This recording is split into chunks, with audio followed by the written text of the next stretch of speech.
tutorial is the aortic arch.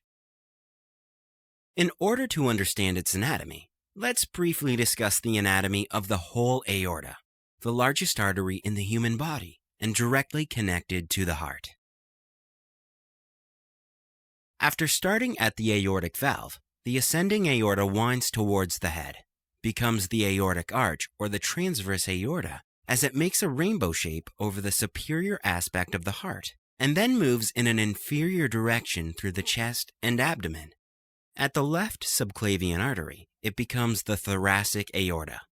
After the thoracic aorta comes the abdominal aorta. You can see the aorta with the aortic arch highlighted in green and the full aorta pictured without its many branches.